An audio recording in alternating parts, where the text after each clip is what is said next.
With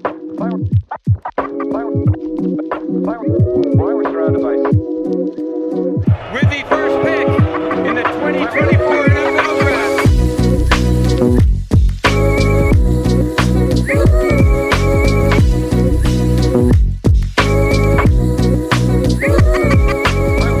Welcome back into the Daft on Draft podcast. I am your host, Corey Kinnan, alongside Dalton Miller, back in the booth here. Yesterday, we did a little Freaks List discourse talking about Bruce Feldman's Freaks List that he puts out every year. Today, we're getting back into some positional rankings a little bit today. Not more so positional scouting reports than the rankings, but we're going to be talking through this edge class a little bit over the next couple days here to round out this week here. I can't do that alone, though. Dalton has takes on these edge rushers as well, and I think we see them fairly similarly. But Dalton, welcome back in. How are you doing today? Yeah, we might divert a little bit here and there. But overall, I think we have the same sort of feeling when it comes to this class overall from what we see right now. I do think that there is some potential in this class, specifically because of the types of players that we're looking at. But a lot, in my opinion, has to go right before really any of these guys are blue chip prospects. Yeah, I feel the same way. I am very low on this edge class, going through the top names in the class so far. I've got a few more to go through for the next episode when we're talking through some of the depth pieces of the edge class. Again, some of the names that we've already talked about on our team reviews. So if you want to hear about Kenyatta Jackson, Mateo Uiagalelei, more from Texas, those guys, go back and listen to the team review. Dennis Sutton, we did Penn State as well. So go back and listen to those team specific podcasts if you want to hear about those. But we're going to leave those guys off because we've already talked about them. But we're going to go through 5 of the bigger names in this class today, Dalton. And let's start with the one that is like seemingly consensus edge one, but I don't think you have him edge one, and I don't have him edge one either. So let's start with Auburn's Keldric Faulk, 19-year-old phenom here. Give me your thoughts on Keldric Faulk. Yeah, let's start with him. First of all, he is a first off the bus build guy. I mean, that's quite obvious the minute that you see him. I do like it's funny. I like guys who play lower to the ground almost all the time. Like I love some good knee bend. And Keldric Faulk doesn't really have great knee bend, but he has really, really good foot efficiency in his change of direction for his size. Like he runs incredibly upright way too often, in my opinion, but he is still able to kind of swivel. He's still able to plant. And so there's very little wasted motion with him. I also think that he accelerates pretty well for 270 pounds, despite being a little bit upright. I think he's got outside in versatility, which is something that we're going to say with a lot of these guys moving forward. Natural power. He pressures interior blockers. He's got strong eyes. And I really like the way that he gets his hands up into passing windows. Being as big as he is, that is going to affect quarterbacks at the next level. Unfortunately, part of getting your hands up means that you're not really that close to the quarterback very often. And I just feel like with Faulk, we're lacking everything when it comes to a rush plan, when it comes to a pass rush repertoire, when it comes to his consistency in allowing his chest to be just an absolutely massive target for offensive tackles to engage with. And so he has all of these physical tools that you really, really want to love. But overall, a lack of bend, which is going to be something that we talk about consistently with this class, it really shows up for me on tape. I feel pretty similarly. I did an Inside the Film Room on him. It's on the Substack. It's a 70-minute video. I broke down 2 games live. And the first few plays is like, oh, I see it. And then I stopped seeing it pretty quick. There's a part of me that thinks Auburn's asking him to do too much as well. Like, yes, he has all of this alignment versatility, but what good is playing him at nose doing for the kid at 19 years old? So I think there's an element of maybe they should reduce his versatility, alignment usage a little bit. But yeah, man, the ankles, man, are really stiff. Like there's nothing through the outside shoulder. And with that, then I feel like you need to be able to convert speed to power at a high level. And I don't see it at a high level. I see flashes of it. I do see some hip flexibility in his ability to reduce his surface area and kind of split blocks in the run game. I think he's a really high floor run defender, like a very high floor run defender. But that pass rush upside is very much lacking from his ability to win outside shoulder, to play outside of his frame, kind of the pad level stuff. And then I just don't think he has a plan with his hands right now either. And I know people love this kid. Like I have some really good buddies who are like, this is edge one. This is a blue chip player at first round grade. And I don't see it yet. Again, he's 19. Upside is there. So people factor that into summer scouting as well. I do a little bit, but what I saw from last year's tape wasn't nearly enough for me to make that big of a leap with Keldric Faulk. So that's kind of where I stand on him, man. Let's move on to TJ Parker, man. So TJ Parker's another guy who his back half of the season is much better than his front half of the season. If you watch like games near the end of the season, I like a lot of what TJ Parker does. Like if you watch the SMU game exclusively and the Texas game, you're like, yeah, this is a really good football player. Because he's got some reps on Kelvin Banks, man, where he makes him look pretty silly, hooking him around the outside shoulder. I do think that Parker too, though, is a little stiff in the ankles. He can't consistently corner the way I would like to see him consistently corner. I do think the power profile is there, so when he gets into the chest, he can convert speed to power at a pretty good rate, which is why I'm a little more bullish on him than I am any other edge rusher in this class. Is because he does have that ability to win with long arm, to win through the chest. Again, a pretty decent run defender with some alignment versatility to kick into 4-eye looks as well. It's on his tape, so I'm going to leave a little more bullish on TJ Parker. He's got a cross chop as well to win along that outside shoulder. Again, I wish he could corner a little tighter, roll out those ankles, buddy. But I think I see the physical traits, the explosiveness, the power to be a bit more bullish on TJ Parker. That's exactly why I look at Parker as the better rusher between he and Faulk right now, because you do see a far more consistent power profile. I love the sawed off 6'3" thick boy build that he has as well. I have just kind of learned to really enjoy shorter edge rushers, shorter interior defenders, as long as you are able to use length to your advantage and that natural leverage that you do have. I do think that he lacks that top tier hip and ankle flexibility. Despite that stocky build, I know that you were talking about the outside in versatility. In 4-eye looks, even when he is aligned outside of that, even when he's at 7, I think that, his ability to kind of stand up to double teams is lacking as well. Tight ends and offensive tackles are really able to kind of bully him when they're working in tandem. I think that there is a lackluster rush plan overall with him. I just don't think that it's all there right now. And I think that what I really like to see from edge rushers now at the NFL level, and he has that power profile, which already gives him, in my opinion, a decent floor, but that ceiling really comes from the ability to delete space. And I don't think that Parker has that space deleting type of acceleration to him. And then I didn't see it. I watched 3 games. I don't think I saw a single inside move the entire time.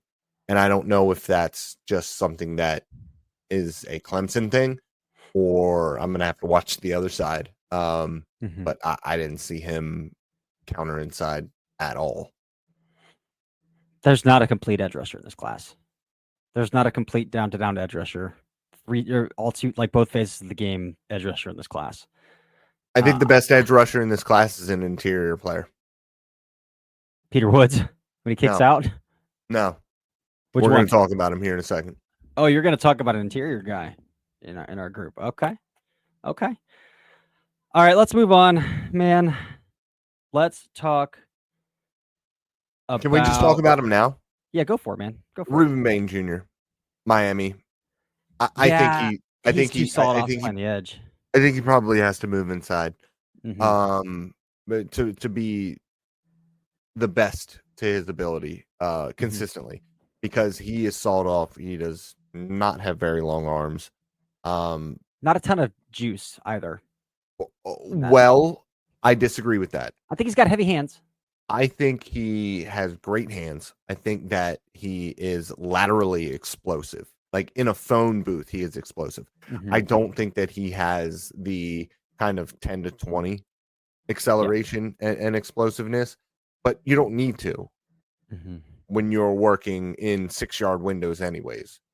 And out of all of these guys, except for R. Mason Thomas, who's 250 pounds, nobody won more consistently on the outside shoulder than Bain in this entire group. Not Parker, not Faulk, not Overton, and really not even Thomas, just because Thomas lacks size and length as well.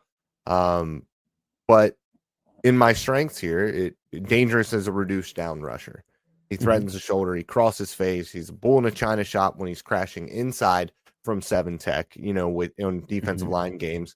Extension and grip strength are evident. So even though he doesn't have length, he is pretty good at maximizing his length. He's got upper body strength for sure. He's got great upper body strength, but it's not just the upper body strength, it's the lower body strength as well to hold up. Evident speed to power profile. He flashed a little bit of a floating club and rip against Iowa State. And he mixes up his pass rush plan pretty well. I mean, out of all of these guys, he has the best pass rush plan, the most proactive pass rush plan out of all of these guys. You just need him to stay healthy for this year. And I would really love, he's listed at 275. I would really love to see him play at 280, 285 and stay. Elijah can't see this bad boy. More. Yeah. I mean, and that's kind of what it reminds me of. I mean, go out there and be. He's not as slippery as Cansey for sure, but he's not as slippery, but he's got way more natural power than Cansey. Oh, for sure. Oh, yeah. So, I mean, Bain he's got sledgehammer hands for a 275-pound guy. And on top of that, I do really enjoy the lateral explosiveness that he has. He is able to cross face and really threaten interior pass blockers at a high level. So I'm very excited about him. Now, there is a disparity here, too, but there's a disparity here because I was watching Parker and Faulk against some of the best offensive tackles, some of the best interior blockers in the game. And I watched Bain against Louisville and Iowa State and like in teams that are not putting out NFL draft worthy offensive tackles or interior players. So there is that difference as well in the tape in level of competition. But Bain in those games that I watched was dominant. Yeah, I don't have much more to add on Bain. I agree that like reducing down and playing 3 tech, 4 eye, big end in some base sets, I think that's where he's going to play. I think that's exactly his role. Let's move on to LT Overton. LT Overton has one of the weirdest profiles of an edge rusher that I've ever seen in my life. He's listed at like 6'5". He's actually like 6'2", verified. But he's got like, I think 33-inch arms, I want to say. But he's like 6'2", 275. And he plays with more flexibility in his hips and his ankles than these dudes who are 240, 250 pounds. But he plays with like less explosiveness and power than these dudes with 200 that are 240, 250 pounds. So like he is a very unique pass rusher. I dig him a little. Like I dig him quite a bit. Like I think I probably have him in my edge 2 right now because his ability to win outside the track, his ability to win outside inside. I think he's fairly stout against the run. I just wish there was more juice, more explosiveness in that first step, a more evident ability to convert speed to power for as heavy as his hands are. I need him to start showing that power profile through the chest and not just winning as a finesse guy at 6'2", 280. Like, I need you to play like a dude who's 270, 280 pounds a little bit too. And I think that's my biggest issue with him. But I think as far as an ability to win outside track, it's the best of any of the guys we've talked about at that size. And I do think he's got a pretty decent cross chop. He's got a pretty decent long arm. And so there is a little bit to work with there in terms of variety. Like, really, I just need a guy to have a go-to and a changeup. If you can throw me a go-to and a changeup and keep guys out, then that works for me. And I see that with LT Overton. Again, it's the high-level juice that really gives me pause, and why, like, he's the only, him and Parker are the only two that I even have second-round grades on, and they're both, like, low second-round grades on Parker and Overton. Again, I don't love this edge class as a whole, but he is one of the two that I have a second-round grade on, even if it is a low second-round grade. So a top 64-ish kind of player, because he's just so unique. But the ways he wins, it's like that'll play. Just play a little more physical, play a little more powerful. It's kind of where I'm at with LT Overton. Yeah, I really don't have that much to add. I have in my strengths, bend at his size is borderline unreal. It does make sense. He's incredibly flexible, but I just personally, I hate big guys who play small. I hate big guys that play small. So for me, I think that kind of weighs into the way that I feel about Overton compared to somebody like Bain. Bain's a big dude, relatively, and he plays big. He plays heavy. And I think when we talk about how guys win at the NFL level, I think you either have to be a freakishly explosive player, which Overton is flexible, but he's not overly explosive. Mm-hmm. And so even though he's winning at the outside track at the college level, I don't think that that's going to play as nicely at the NFL level unless he is able to consistently show a more profitable speed to power profile, which at his size, with his length, he really should be far more effective going through the chest. A little more powerful, and he might be a Brandon Graham regen. Like, just a little bit more. It's funny because somebody actually comped Bain to Brandon, the way that Brandon Graham plays. Yeah, he's a little more sawed off than Graham, I think. But yeah. But yeah, Overton's got something there. But yeah, he's got to be a little bit more powerful. And I don't like. And it's a question is like, does he have the juice to be a little more powerful? I text back and forth with James Foster, who filled in, and he's got access to some of the tracking data, and he's like a 25th percentile athlete in terms of first step and explosiveness off the ball, which is not great. So we'll see if that's just like a thinking thing, or if like he's read stepping on, where we want him to kind of to come out and shoot. We'll see. We'll see a little bit there, but we're going to move on to the fifth and final guy for this episode here. And it's going to be Oklahoma's R. Mason Thomas. R. Mason Thomas is... There's a couple guys tomorrow we'll talk about that I think are also ungodly explosive. Or whenever we talk about the next set of edge rushers. And David Bailey and Anto Saka. Both those guys are also unbelievably explosive. R. Mason Thomas is ungodly explosive, and his highs are the highest of anybody in this class.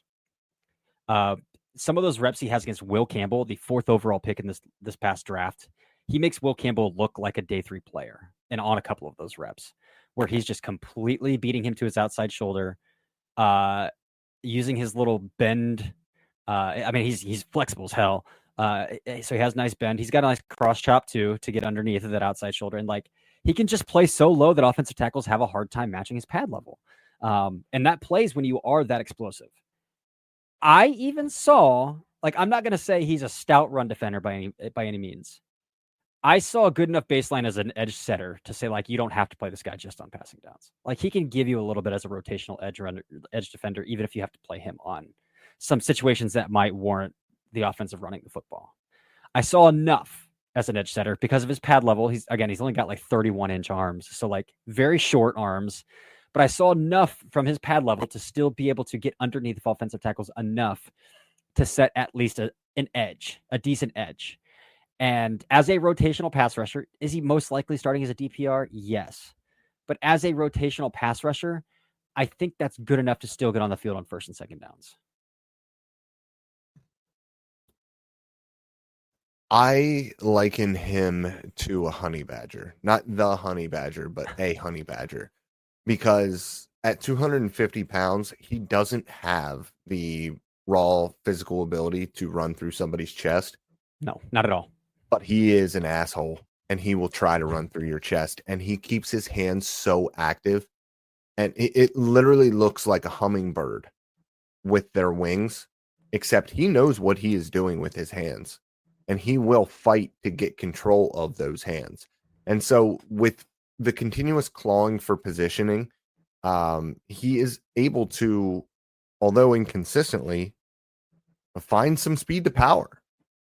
And that is pretty interesting from a 250-pound guy with 31-inch arms. Now, when you look at somebody who you could think of as a similar style is Micah Parsons, who has 31-inch arms and is ungodly explosive, way more powerful, naturally powerful than our Mason Thomas. Like, and it's not even close. But that is an example of somebody with short arms and a stout frame, 250 pounds, maybe sub 250, that can still win through the chest at the NFL level, despite all of the physical detriment that he has. I think that the other thing that really impresses me with Thomas is that he gets more impressive as the game goes on. And that worries me from a rotational pass rusher perspective, because I think that it's taking him a little bit of time throughout games to really feel out these offensive tackles. And then by the time you get to the third and fourth quarter and he's got 25, 30 reps on them, he knows how they're going to attack him. And then he is able to work off of that. The other thing that I really like is his ability to kind of open the door on the outside. He shows that like rear delt on the inside, and he doesn't allow you to get a clean shot on him. And it allows him to kind of step underneath the table and swing inside. And he has that bend, even when his hips aren't aligned to where the quarterback is. He is able to plant, drive through, and then swing the hips as he gets that advantage on the offensive tackle. Now, I wish that he won quicker on the outside more often. And that's kind of my issue with him. That's why I'm not as bullish on him as I thought I might be coming in, because he does have to work a lot harder than I want him to have to work to win on the outside because of how explosive he is. Yeah. But unless that initial move hits, which it hits, that one win against Will Campbell is the way that he what I was talking about earlier when I was talking about the ability to delete space. When he got through the outside shoulder of Campbell on that rep, that corner was so freaking tight, dude. He, not just the corner being tight, but the immediacy in which he got even with the shoulder to when he was planting his shoulder pad into the back of Garrett Nussmeier was a blink of an eye. It was that space deleting acceleration when you know you have the target in mind and you just hit the NOS button. And that's exactly what he did. Mm-hmm. And so, yes, the high end pass rush, there's nobody, in my opinion, that I saw have higher. But I think consistency wise, I saw Bain winning more often. Interesting. I think I've got them in a similar tier. They're just different players. That's the problem. They're very different players. But again, we just talked through 5 of the top edge rushers. If you go back and listen to the Oregon episode, like, we aren't high on Mateo Uyunglele either at all. Like, if you want to talk about LT Overton being a big guy who plays small, like, magnify that by 2 or 3 times. And that's what we're talking about with Mateo Uyunglele, in my opinion. Like, a big dude at 270 who just wants to try to cross chop everybody. That's all you see from him. And as a run defender, he is Pac-12 play. Helpless. Yeah, it's Pac-12 play in the Big Ten. So I that's kind of where we're at with this edge class, man. We'll talk. I'm excited to talk through some of these names tomorrow because, I mean, we're talking about some dudes who, I mean, just like a little spoiler on David Bailey, like another ungodly explosive guy, but Stanford didn't put him on the field in the red zone or in obvious run, like in run situations because he's helpless. But another ungodly explosive athlete, Anto Saka, I mentioned earlier too, from Northwestern, extremely raw, but like, if you want to build an edge rusher out of clay, you're building his body type and you're building those physical tools. So like some fun names to talk about tomorrow that we'll talk through a little bit more in depth. But for now, Dalton, I think that's all we've got here. We talked about 5 with a little even recap there on Mateo Uyunglele as well. sitting here at 25 minutes. But do you have anything else you want to add here before we let the people go? I absolutely do not. I have nothing except for that I love you guys. There it is. Again, we're back 4 days a week starting this week. So buckle back in. Football season's right around the corner. I mean, we're probably 3 weeks out from week 0 here. So football season is approaching very, very, very quickly. So, but until next time, this has been the Daft on Draft podcast.